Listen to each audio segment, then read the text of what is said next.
Hey there, folks. Welcome back to the Overflow. My name is Micah Curtis. And I'm Alex Baldwin, and I'm currently evacuating. Yes, Hatman is running away from a hurricane. As he should. Yeah, naturally. He's not like me. He doesn't drive into them while cackling and listening to Twilight of the Thunder God. No, I am not Thor. Neither do I wish to emulate him.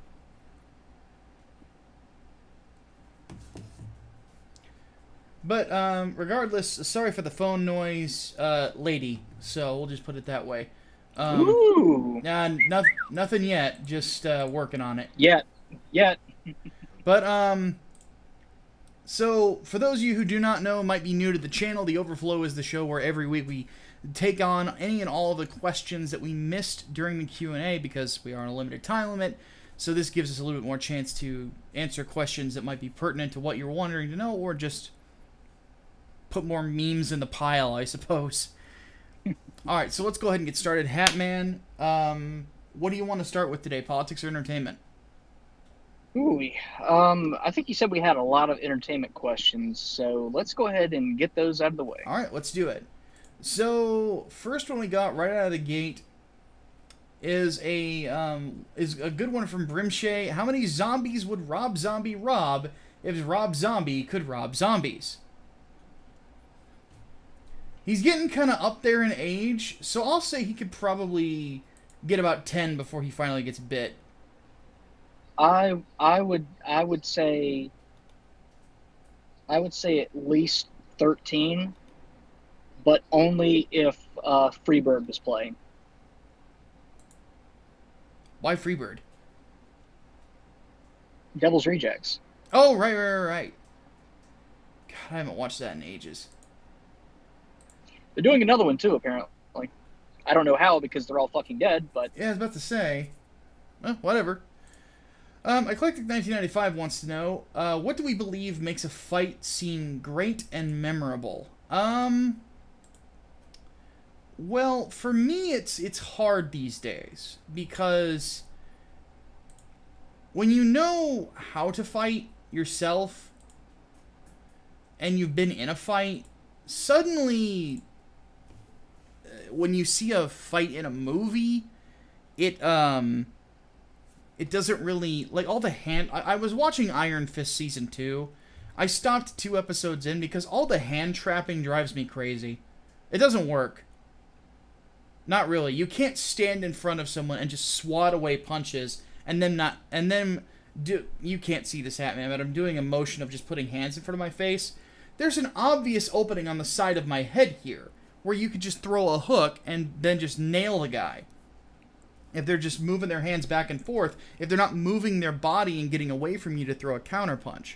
So, that sort of thing just kind of annoys me. But the big thing for me is momentum. There has to be momentum swings within the fight to make it interesting, or else it's just a beating. And then it's not as entertaining to watch. It's just more brutality than anything. So, but that's it for me, is like there has to be momentum shifts. There has to be drama to it, you know, of you have to have a sense that either guy could lose somehow. Yeah. So for me, I'm more, as far as like a cinematic fight goes, I like, of course, you know, the music. If it's got like a great soundtrack behind it, I'm gonna enjoy it a hell of a lot more. But then there are some that don't have that. Like I'm thinking, at least I think it didn't have any soundtrack, and if it did, I certainly don't remember it. The scene where Frank Castle is just mowing fucking people down in prison. Oh, from Daredevil Season 2? Yes. That was good. Yeah, that felt like it was straight out of Old Boy. Oh, yeah. And with that, I think brings the other thing that I like about fight scenes. Long, continuous shots. That makes it feel, I think, more intense. Instead of just breaking up the action into, you know, close-ups and wide shots and whatnot. Honestly, I don't like that as much. If you can have, like, a continuous long shot of it, I'll take it. That's part of the reason why I like Ryan Coogler as a director so much, because he did that to great effect in Creed and in Black Panther as well. Enjoyed the hell out of those.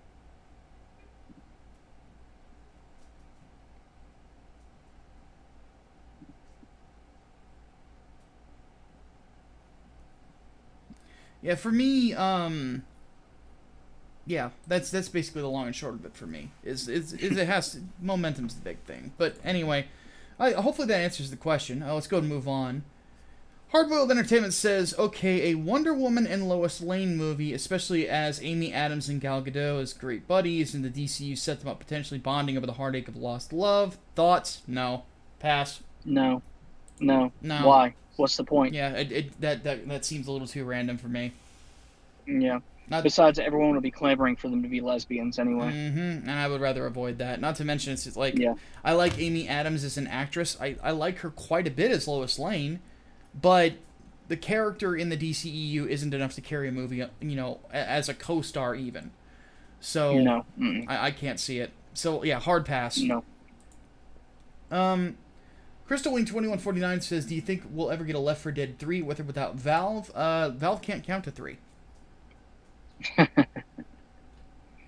I'm still holding out hope that one day Valve is going to shock us and release Team Fortress 3, Left 4 Dead 3, Portal 3, and Half-Life 3 on March the 3rd.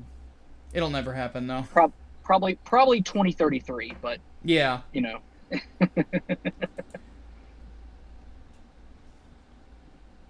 But yeah, it could, it's probably not going to happen. Not to mention the people who were working for Valve at the time, Turtle Rock, they left and did a different game, so I don't even remember the name of the game. But, all I remember Evolve, is it was Evolve, yeah, that's it.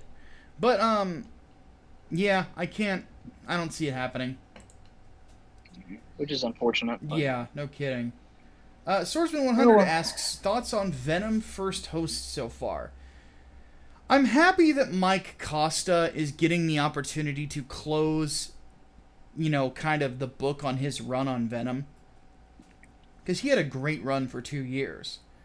But at the same time, the book doesn't really feel like it's got a lot of love in it. And that's kind of my issue with it. It's kind of lukewarm so far after 2 issues.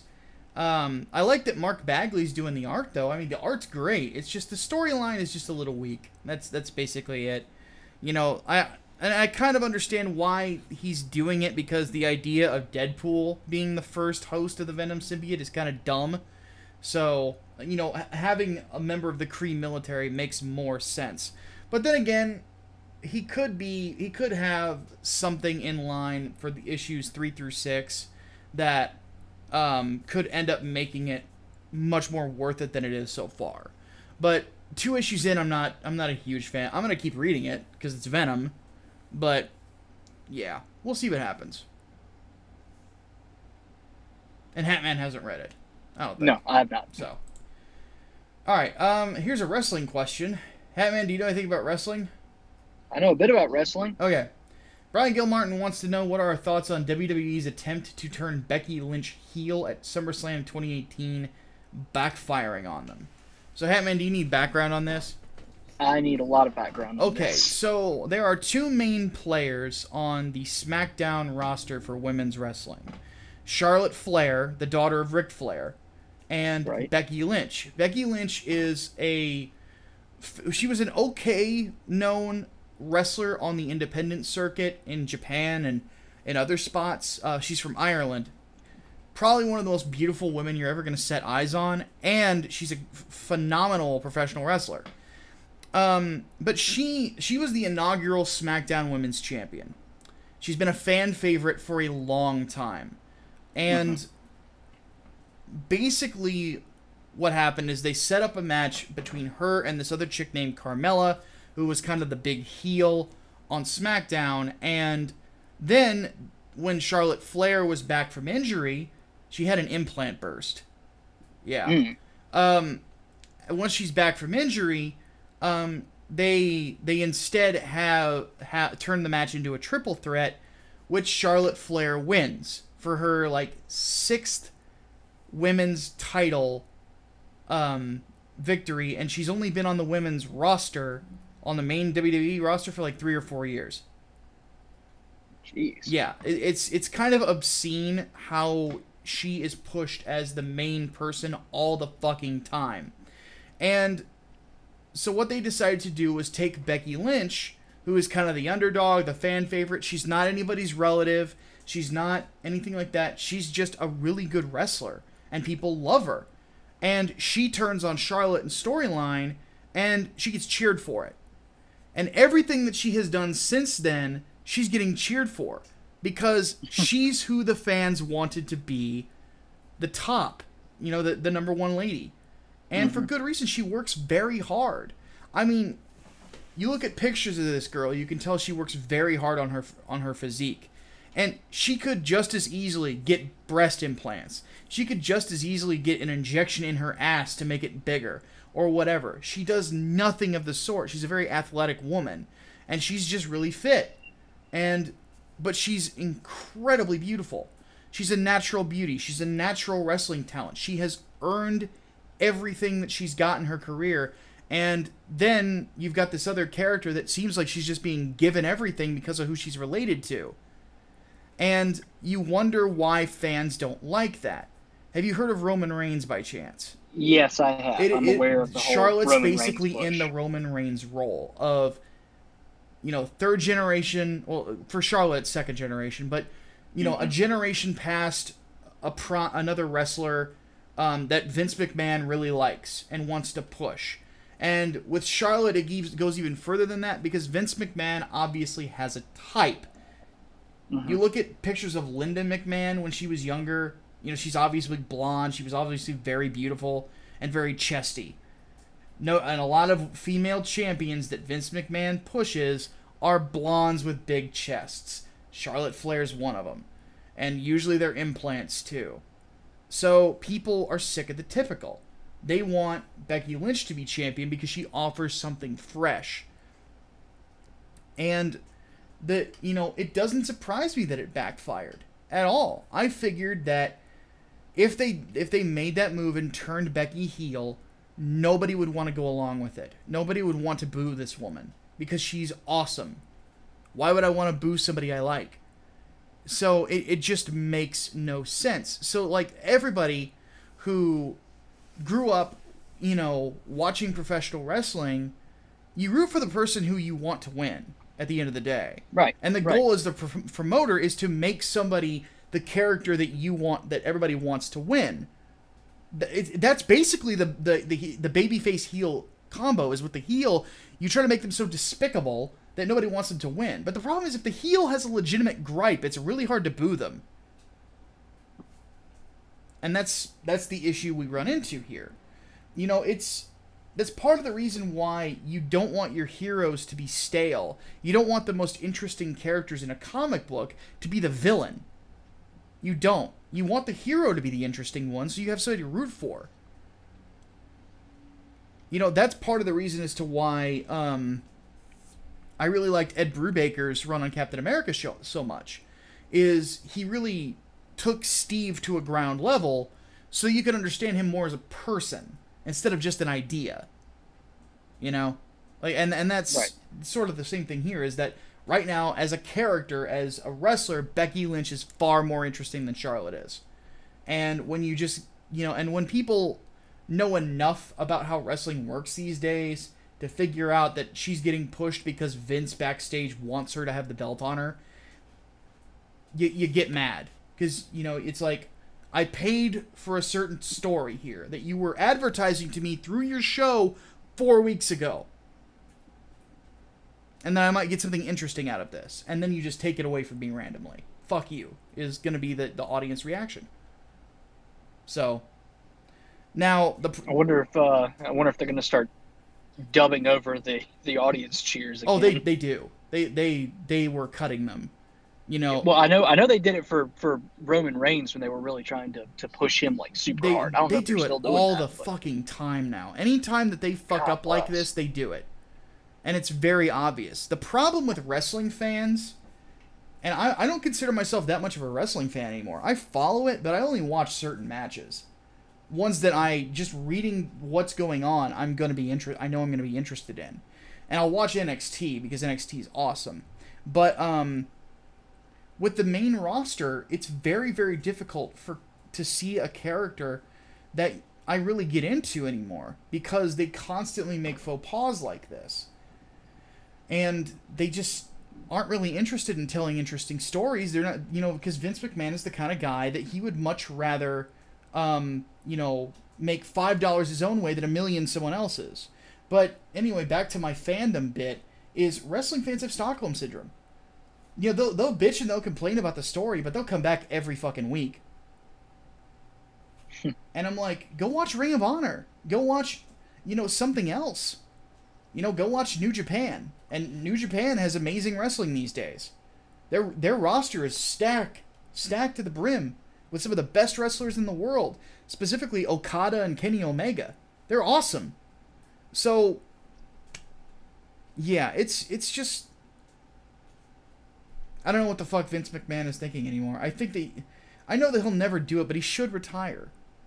Hand the reins over to Triple H. He's much better at this point in time. He understands the modern era a lot better than a lot of other people do. Alright. So Ryan Potter brings us back to something we can both talk about. We said that Perfect Blue and Silent Hill 2 are the best Japanese horror. What about Junji Ito? So let me remind myself about Ito here. He did Ichi the Killer, right? Fairly certain. Let's have a look. Or did he do? No, he did Uzumaki. Okay, I've been meaning to read Uzumaki for a long time, and I've never got around to it. He did a bunch of fucked up shit. But yeah, I can't really speak to it because I've never read it. Oh no, just the visuals though. Who was I thinking? Because I've seen Ichi the Killer. I thought that was him. Oh, that's Takashi Miike, who I am familiar with. Takashi Miike's fucked up. There's a lot of fucked up shit that comes out of Japan if you really dig for it. Yeah, true, but still, like that's. But anyway. Yeah. But yeah, I've never read Uzumaki. It's on my list to read, like one of the few manga that I really want to read. So I'll get around to it at some point. I think some of his visuals were like early shock images on 4chan. If I remember correctly. I know first exposure was on 4chan, at the very least, for me. I regret nothing. I'm kind of looking at a couple of these images. They kind of remind me of sort of a Geiger vibe. Almost. It's more just outright disturbing than the sort of subtle psychological disturbances that H.R. Geiger was trying to give off. Mm-hmm.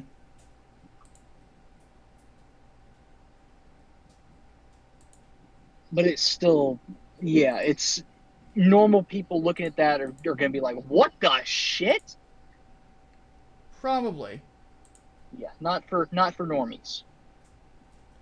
Alright, Koopa's Revenge says, what would it take to watch you two play Mario Party together and ruin the beautiful team we've got going on? Yeah, that's never happening.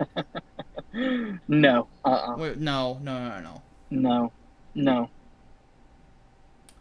Jack and Inman asks, with the popularity of anime and manga, do we think more people will start to look east instead of west? No.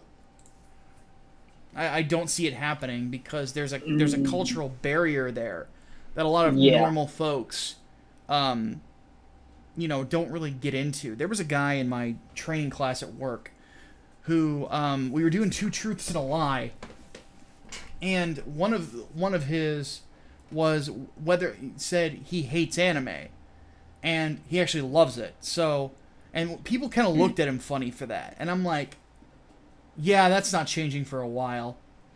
Yeah, we had a question some months back about whether or not we thought that people are going to turn more to manga, since Marvel and DC are fucking around with the whole Comicsgate thing. Yeah. And we said basically the same thing. Like there's too much of a cultural difference that can't really be ignored. Mm-hmm. It's not an easy switch from, Western comics to Eastern comics. Yeah. And oddly enough, that gives me a little bit of chance to plug my own work, is Project Lazarus so far, for me, is sort of a way for me to sort of westernize, in a lot of ways, concepts that you see in, like, Devilman and Neon Genesis Evangelion, and there's touches of, like, Kojima stuff in there, too. But, as Hatman can tell you, my style is very Western in regards to how I tell a story. Yeah, definitely. And when Hatman gets around to editing today, he'll see that, like, the way I script fight scenes is very Western as well. So, but, yeah, be ready for, whenever, Project Lazarus comes out, that first issue is going to kick everyone in the nuts in so many ways. It's going to be awesome. So, I'm aiming for that sort of feeling by the last issue, that you're saying holy shit for a lot of different reasons. But I've always been known for two things when it comes to my fictional writing, especially when I was back in college. Were two things. It was emotional reactions and incredible fights. So, yeah, and like Hatman can tell you, you read my stuff, just the words, you can see it. Yeah. And oddly enough, I don't have to go, like, super in detail like Tolkien does. Which is one thing I never really liked about Tolkien's writing, is he's very, very long-winded on how he describes things. Yeah, that's why I always like C.S. Lewis so much more. C.S. Lewis can describe the same situation, but he uses so fewer words and does it better, in my opinion. Not saying that I dislike Lord of the Rings, it's just I like C.S. Lewis a lot better. I'm more of a Narnia guy. Killer unicorns, what's not to love? Ain't nothing wrong with that. Alright, not to mention Voyager of the Dawn Treader is one of the best fiction books of all time. Alright, Hardboiled Entertainment has a politics question for us of the 1, 2, 3, 4, 5, 6 that we have. No, wait, 5 that we have, sorry. Brain's not working. Hardboiled Entertainment, though, wants to know any news on what Colonel Alan West and Herman Cain are doing at the moment. I really want them to run for office again. Where are they? Well, I know that Herman Cain is just kind of doing his own thing at this point. He was a big-time Trump supporter in the media, but after that, he's kind of just gone back to business, I think. Yeah. And Colonel Alan West... He pops up on occasion. Yeah. Alan West hasn't tried to run for re-election since he lost his re-election bid. I kind of wish he would. He's a very strong conservative voice. So yeah, I'm actually not sure what he's doing these days. I see him on occasion on Twitter or on his blog, and that's about it. Do you know anything extra on that, Hatman, by chance? Not really, except I believe I saw Herman Cain a couple times on Tucker Carlson's show within the last couple months, but other than that, I don't really know what either of them's up to. Alright, let's see what's next. Brian Gilmartin wants to know, if the partisan divide continues to deepen, do we see the U.S. splitting into two or more separate nations? Well, as of right now, no. Because it's really not that bad. Like, let me put it this way. The most extreme elements of the left right now are bad. Are very bad. And there are people on the left who will not stick up to them. You don't see a lot of calling out of Antifa from from left-leaning politicians, and that's because they think that if they do so, they're gonna get slammed in the media for doing so. Because the fact of the matter is, there's a lot of left-leaning journalists who are fucking crazy, mind you, who support Antifa. So,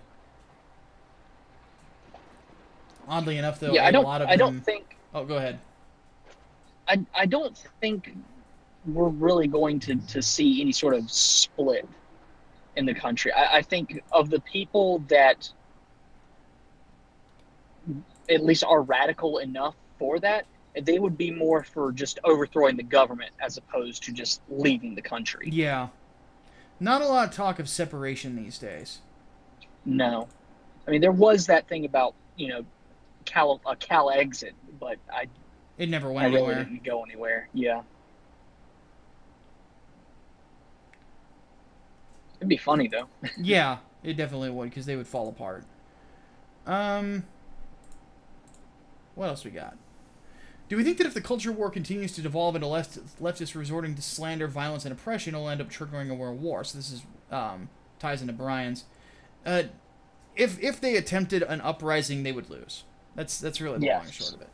Yeah, absolutely, they would. Yeah. Oh, what? I mean, you've got... Go ahead. You got some left-leaning gun clubs that are starting to really pop up now. John Brown Gun Club, Redneck Revolt, that sort of thing. Even like the Socialist Rifle Association, that's actually a thing. Huh. Yeah. But it's too few and far between. Like they don't actually have the numbers to do anything worthwhile. Mm-hmm. Not to mention, the military would crush them. No. Yeah, it wouldn't last. No, absolutely not. I couldn't see him getting past the National Guard. No. I did see a rather funny image of someone in the Socialist Rifle Association training for the coming revolution with a .22 revolver. I am so scared. Yep, sure did look like a socialist, all right. God. All right, Honest Whisper asks a question we kind of addressed earlier in the podcast, but we'll go over it again real quick. Is the blue wave a legit threat or a nothing burger? I'd say there's some legitimacy to it because the polls have been up and down and all over the place. Mm-hmm. Though I don't think it's going to happen. Like I said, I think that it's largely going to stay the same, or the Republicans are going to pick up maybe a couple seats in the Senate and maybe 20 or so in the House. It's not going to be huge, though. We're probably not going to see a supermajority for the right or the left. Yeah. Oh, no. Definitely not. The big thing is that Trump is not so unpopular that he's going to keep people from voting. He's very popular with Republicans. If anything, he's energizing Republicans in a lot of ways that people didn't think was going to happen. I mean, the GDP is over 4% now. Mm-hmm. Nobody said it would happen. We are literally at full employment as a country, statistically speaking. We're actually technically better than full. Like, the amount of people who are on unemployment these days, I think, is at for the country, a record low. Most everyone is working or is in the process of getting a job. Other things that people said weren't going to happen, like Trump bringing back jobs that are manufacturing, has happened. Like, it doesn't make any sense. It's like all this stuff that we thought was going to happen didn't with him. I mean, like even the tariff problems, it turned out like what Hatman and I had hoped they were, a negotiating tool. Sometimes when I sit and I look at the statistics and I actually think about them, and they blow my fucking mind about how good this country has it now that Barack Obama's gone. Bye, Barry. Yeah. And he wants to take all the credit for it too. Fuck him. Now let me put this into a bit of perspective, because something on a personal level happened. A good buddy of mine was told that he was going to be laid off at the end of the week. he was able to find a job today. He was told yesterday that he was going to get laid off. And found a job immediately. He found a job almost immediately. Like, no references, anything. Just went out, looked, found one. Got it. Nice. Like, that, not even 5 years ago, that'd basically be unheard of. Oh, yeah. Well, think about it. Like, before Trump was elected, do you remember how long it took me when I lost my job at the car sales place to get a job? Yeah. Like, that took time. Yeah.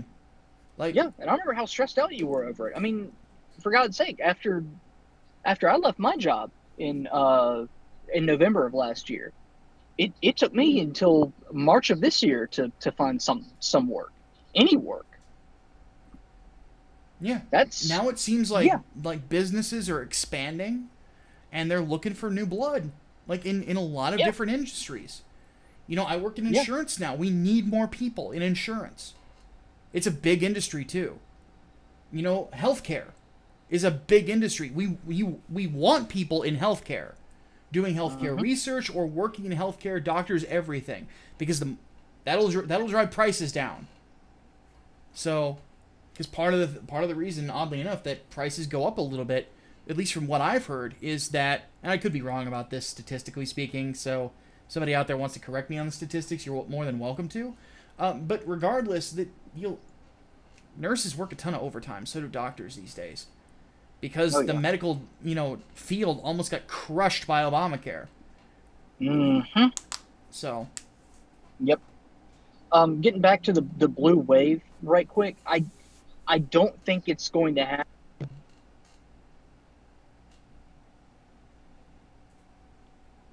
If there are any gains, then maybe like 1 or 2 seats from the Democrats in the House. I certainly don't believe that they'll take any Senate seats. But no, what's probably going to end up happening is the polls will flip a couple weeks out, because I think Republican leaders are going to effectively be able to scare the base into voting, like into really firing them up and being like, hey, we could potentially lose, and then Trump will be impeached. Mm-hmm.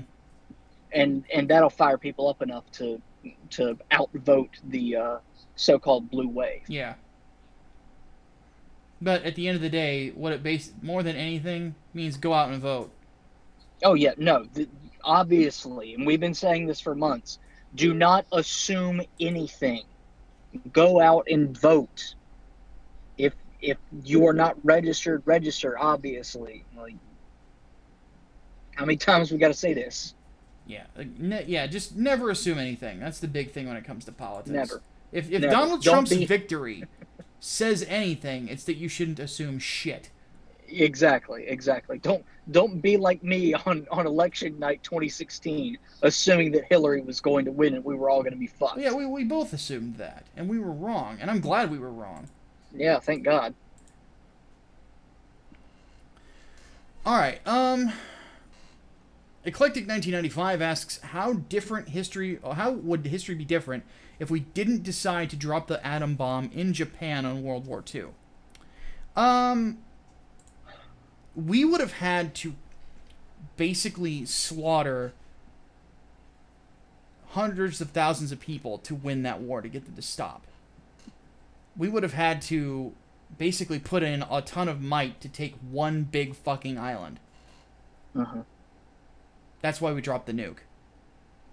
Because Japan was very fortified, and the Empire at the time had basically brainwashed its citizens to a thought that every man, woman, and child is going to have to come and take out the evil Americans. That's basically the long and short of it. So I think, whether people want to admit it or not, Truman saved a lot of lives, a lot of American lives, rather, by dropping those bombs. I think even going beyond that, had we not dropped the bombs, nuclear war would have been certainly a thing during the Cold War, I think it would have gotten hot. Because we would not have been able to see firsthand the destructive capabilities of nuclear weapons. And that's a scary they thought, would have just been fired off. Yeah. See, that's the unfortunate thing about existence, is that sometimes with humanity it seems like we have to learn through horror instead of learning through just thought and understanding how badly things could get. But that's generally just a part of the human condition, is that we never really realize how badly we've screwed up until things really go bad. Yeah. Not that I'm saying that it's like a good thing that it happened. I'm certainly as fuck not. You know, no. I wish that there was some other way, but you can, wish in one hand and shit in the other and see which one fills up first. Mm-hmm.